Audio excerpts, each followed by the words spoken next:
day of history and hope.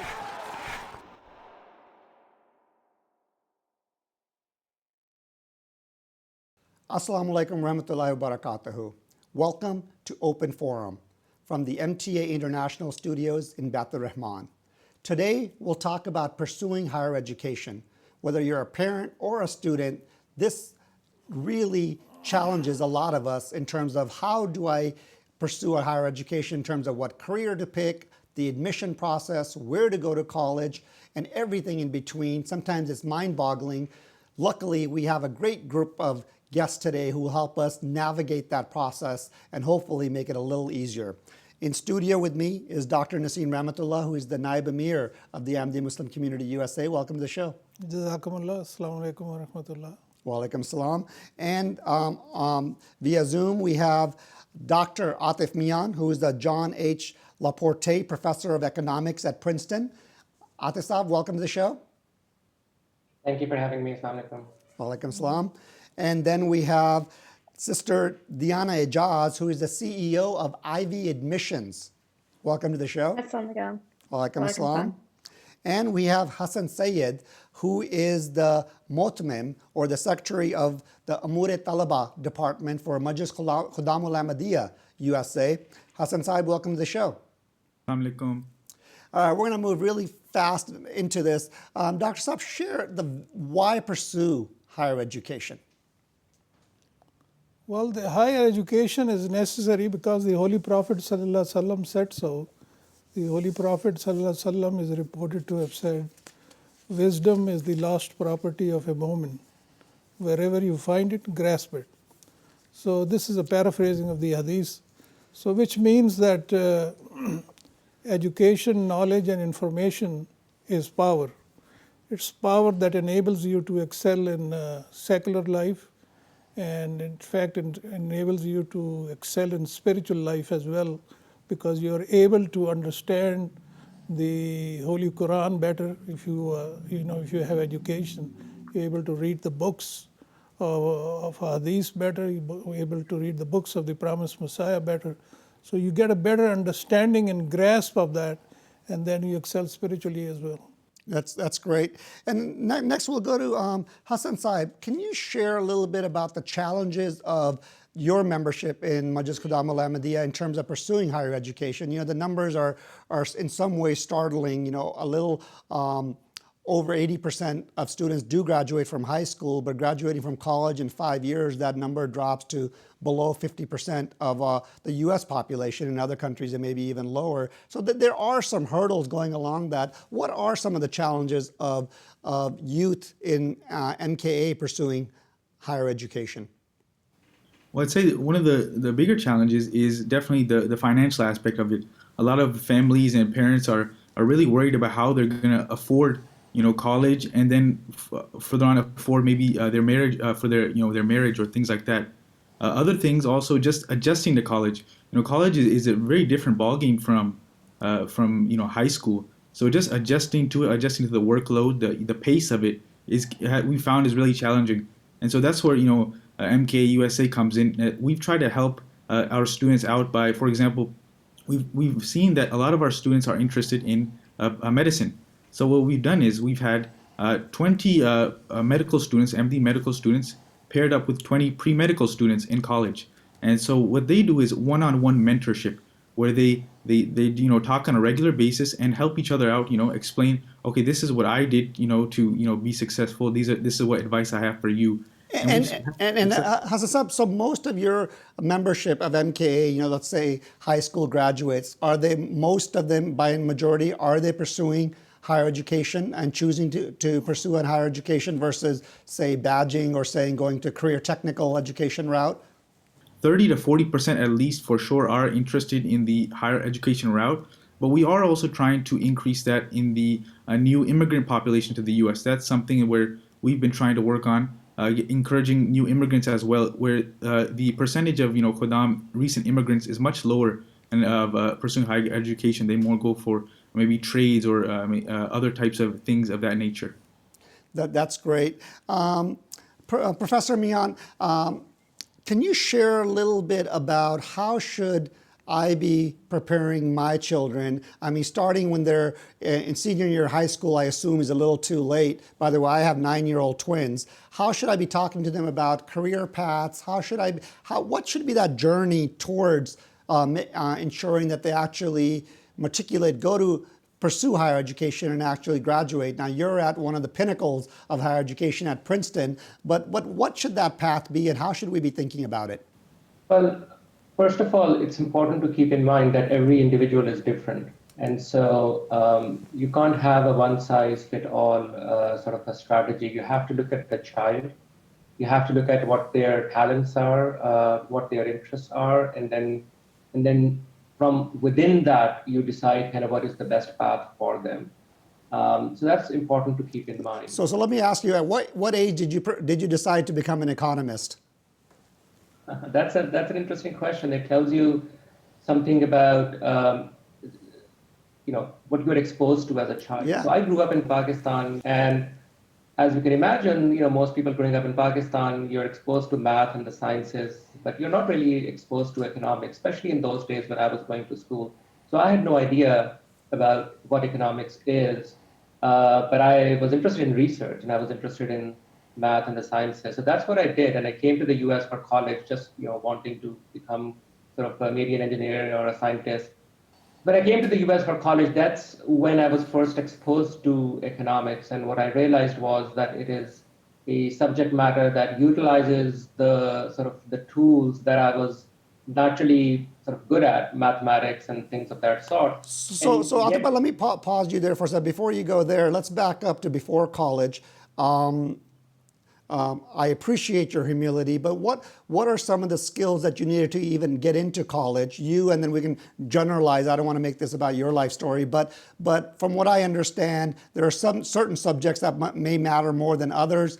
While growing up in Pakistan, what were the subjects that were critical for you to even get into college? Well, for me, the most important one was mathematics. And the reason is that mathematics is the foundation of all sciences for sure. Number two, mathematics prepares you for sort of a way of logical thinking that tends to be very useful, especially in technical disciplines. So that's number one.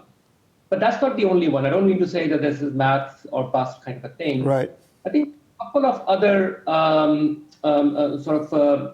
areas that are very important to specialize in school. One is writing, or broadly writing and communication. I think those skills are extremely important because no matter what you end up doing, people will only value you if you're able to communicate what you're trying to do or what you're trying to say and things of that sort. So communication skills, that includes writing skills and speaking skills. I would say they tend to be underappreciated, but they are actually very important for success later on in life. So that's the second piece that I would add.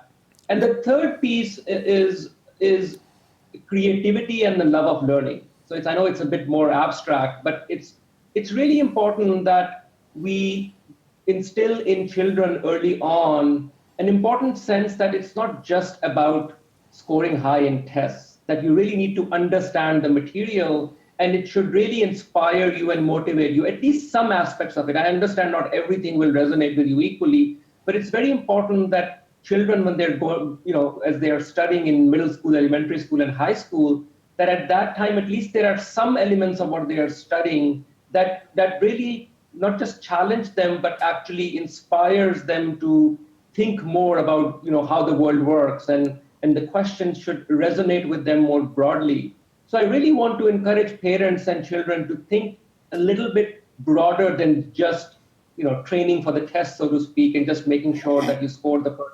And let me switch to Sister Diana real quick. Sister Diana, you're working on your PhD at Columbia. You're actually PhD in education of all things. Share us a little bit of the research around what Professor Mian is saying around creativity, around communication, around math. How do you develop that at a younger age going towards college? Exactly. I think that's a really great question. So I would say that in early childhood, it's really important to start building these skills. I echo Professor Mia's comments about the importance of writing. hugely important to get children writing at a very young age. There's a lot of research that shows, inquisitive learning, experiential learning, writing, reflecting at a young age transfers into their high school career and then later success. And definitely, being creative and thinking interdisciplinary. I think a lot of students tend to, especially What a does lot of interdisciplinary mean? interdisciplinary, meaning to think about your interests in context with the subjects you're learning rather than focusing on singular subjects. And I think that STEM is very important. It's very valuable skills to be concrete in your scientific thinking abilities and computer science and math. But it's important to also think about problems that kids are interested in solving. I think, in my work in admissions consulting, when I meet young people who are passionate about a specific area, they're more likely to invest the time in learning to then ultimately solve a problem. And, from an admissions perspective, this is very powerful because the students who can tell a story about why they're doing what they're doing are more likely to gain access to those top schools and funding opportunities, And which so makes college more affordable. The classic of when am I ever going to use this? When am I ever going to use calculus in real life? So why am I learning this question becomes really difficult, to say the least. Dr. Saab, you've funded 3 children that have gone through the college process as well. As you hear this research, does it resonate? I mean, I know there's a strong prayer component in this, and I'm sure they'll talk about as well. But does that resonate in terms of that process from a young age? We talked from early education, whether it's here or in another country, all the way towards college. It does. It does. It's very important, and all the things that my esteemed panelists have said, they are very important to consider. And in our culture, there is an implicit bias that makes you think that men should get educated. It's not important for women to get educated because they're going to be housewives or they're going to stay at home. So our Jamaat was the first to remove that bias. And now we have in our Jamaat that the women are more educated than men. That's great. So that is one achievement. The other is that Khalifatul Masih, present Khalifa and the prior Khalifa, they took a keen interest in the education of the Jamaat members. And our Jamaat activities are conducive towards making sure that we gain an education. In that sense, because the Department of Taaleem has been created in our Jamaat, and we offer scholarships, merit-based and need-based for the Jamaat members. So it really facilitates education. If you want an education, you're going to get it, whether you can afford it or not. That is going to happen. And it is just that we need to change the mindset of the people, how you need to go get this thing done. And that, to a larger extent, in our Jamaat, by the grace of God, we have achieved. That's great. And these steps that these panelists have indicated are very important to consider. Makes sense. Yeah. So, Sister Diana, you also have a business called Ivy Admissions. Tell us a little bit about now the entry process. I am now a junior or senior in high school. I understand there are kind of 3 components. There's my grades. There, in the U.S. at least, and perhaps other countries, there's the test. Whether it's SAT, ACT, perhaps that's becoming less relevant. There's an essay that you write, and then there's this mysterious process where you get into one school and not another one, versus that. How does that work? And how does a parent and a child navigate that? It's very nerve-wracking. It's very stressful for a lot of individuals. Yeah, that's a great question. I think the first thing I would say is, considering best fit colleges is very important. So when you start this process, start by thinking, what do you want to do? What do you want to study? And then what are the schools that are within your application range? What are the reach programs? What are your safety programs? And it's not just the top 10 programs that are going to allow you to achieve what you want to achieve. Then it's really about planning. The way you get into multiple programs is that you consider them as multiple programs. So as a parent and a student, it's important to research universities, understand their offerings. They are distinct. They're different. They're not all the same. And acknowledging that in your essays is really important. Absolutely, it's your grades, your test scores, which some schools are now moving away from. And then it's not just a essay, it's many essays, depending on which schools you're applying to. So my biggest piece of advice is start early. My clients will start as early as May or June during the end of their junior year for their applications that don't go out till September, October, November. Give yourself time. Good writing takes time. That's very, very critical. And then ask for your letters of recommendation early from your teachers and be thoughtful in the way that you're asking them a favor. Do it in a kind way and also tell them why you want it. And that's the way to get a strong letter of recommendation. That's great. That's really helpful. Professor Mia Atifai, how do you sum this up? I want my children to naturally to get into the best school. While I know it's not Harvard or bust, but Harvard would be nice. What should I be thinking about as a parent? And you're on the other side. You're receiving these kids, so I'm sure you want certain aptitude as well. So it's not like I can pay my way in. But how should I be thinking about this as a parent when I'm judging for colleges? Let's look at some overall data to guide us make this decision. The broader data tells us that it's less important where to go. So again, I will not fixate myself, again, go for your ideal school, best school, of course, but don't think that that's the end all. Data tells us that what really matters is what students do when they go to a given college. And especially in the US, one very fortunate thing is that there are just so many excellent colleges and schools in the US that it's the country with sort of the largest opportunity set when it comes to colleges and universities, really. So there's really a whole range you can pick from. But what is really important is, as I said, what you do when you go there. So for example, pick areas that are growth fields in terms of career choices. How do you decide that? Again, there's no one size fit all, but one common thread in sort of the careers of the future is that they tend to be careers that require what people sometimes refer to as non-routine tasks. The nature of the changing economy is that AI and everything else associated with AI is artificial intelligence? Artificial intelligence, exactly. Things of that nature are replacing kind of repetitive tasks, right? Things that you just have to sit and do, kind of mindless tasks, if you will, like humans working on a factory in manufacturing sector, on an assembly line, right? Putting cars in, assembling cars, for example, using various parts.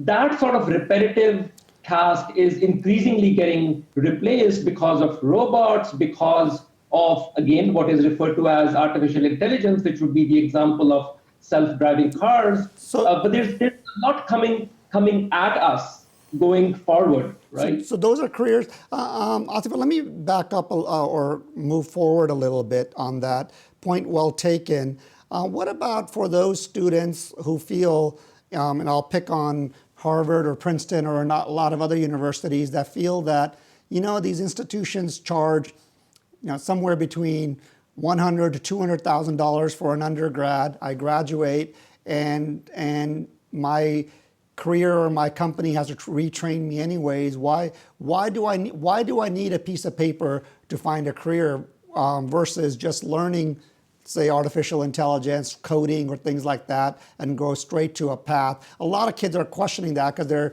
in the U.S. at least, there's a lot of debt, there's a lot of challenges with it.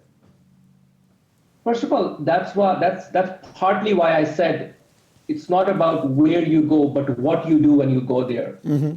So regardless of where you end up, you should rationally think of the question of what am I getting as a result of the education that I'm receiving, that piece of paper or degree that you were referring to. It's very important that you think through what are you acquiring and not just fixate yourself over a piece of paper or a degree. So I partially agree with the question that you should think of it that way. But at the same time, we know that the skills that you acquire during college or higher education, they end up being very important. The question is what kind of skills are very important. So for example, work has shown that if you go towards sciences and technology, those skills are highly sought after later on. And people who focus on acquiring those kinds of skills in college, they end up doing much better as opposed to someone, for example, I mean, nothing wrong with poetry, but if you spend 4 years just reading poetry and mastering the art of poetry, if you become a poet laureate, sure, you might have a very good life, but the odds are against you. The math And this works is what against you. Yeah. Exactly. So focus on subjects that are more marketable in a sense and yet resonate with what your interests are, but you will be the one driving that interest. So at the end finding of the that day. intersection. So, Sister Diana, coming back to you a little bit. Let's say I get into a college, or I'm about to get into a college, and I've got multiple choices. How do I choose which one to go to? Is funding an option? How do I pay for it? Dr. Nasim Rehmatullah Saab talked about scholarships. How should I be making that decision if I am fortunate enough or blessed enough to get into multiple institutions? I think that's a really important point for parents and families to consider together. Definitely looking at affordability, talking to the financial aid office. It's very important for all students to submit a FAFSA, which is the free financial aid form for the federal government. When you submit that, you automatically will get considered for some scholarship and aids from universities. So considering in-state tuition, which is lower than out-of-state tuition, public schools are cheaper than private universities. And then there's always scholarships available. So it's very important to look for scholarships. For my students, I'll look very specifically in their community on a lot of websites to see very focused scholarships that maybe only 100 people could apply for. Those you're more likely to get. So I think it's worth spending an equal amount of time on scholarships as you put into your applications. And that's a good way to get a little bit of extra funding towards education. I always tell students it's the easiest money that you'll ever earn. That's fantastic. Hassan, by coming back to you a little bit, you're kind of our quote unquote customer for all this. Is this resonating? Would this help students that you work with in the Amur Talaba department?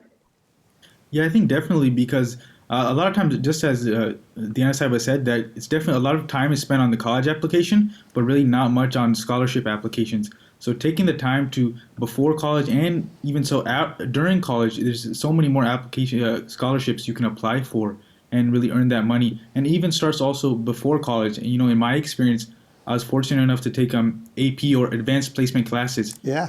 And those have helped me gain some credit before actually entering into college. So I wouldn't have to retake my general education classes. I would just bypass those and go to my main major classes, and that saves time as well as money that you would have been spending for those other classes.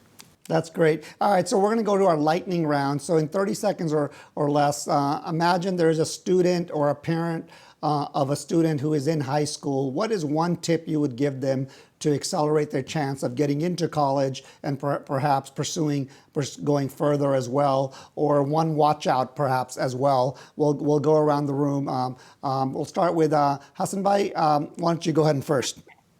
Yeah, I think my one tip would just be to stay connected with Jamaat and Khalifatul Masih. I think that has really played a role in the success of myself and other students I've talked to, and writing letters to Huzur and staying connected. I think having Huzur's prayers is unmatched to any other type of help, I think. Wonderful advice. Sister Diana? I echo that, Hassan Bhai's comments. I benefited from that as well. But I definitely think research is important, getting exposed to the new knowledge that's arising even at a young age. So research programs, no matter what field you choose, it's going to sharpen your critical thinking skills. So I think that that's very critical. Amazing. Critical thinking skills. Absolutely. Atif Saab? I'm a true believer in what you might call the fire inside. And I think if you can ignite that fire inside of yourself in terms of what motivates you and what really drives you and what really interests you, figuring that out, maybe it's going to space that consumes you, maybe it's coming up with the next vaccine that consumes you. I think young people should really dig deep to figure out what is that fire that will then sustain them for the rest of their lives. In my mind, that's the most important thing. Everything else you figure out. If you really want something, you'll get it. the question is, what is it that you really want? And figuring that out and getting parents to help you figure that question out, in my mind, is the most important one. That's great. Dr. Saab? So what I understood from these wonderful panelists is that know what you want to do, stay focused, and pray. Write to Khalifatul Masih, seek his prayers, and inshallah you'll succeed in life. That's great. Great. Thank you. Thank you for all our panelists for being here today.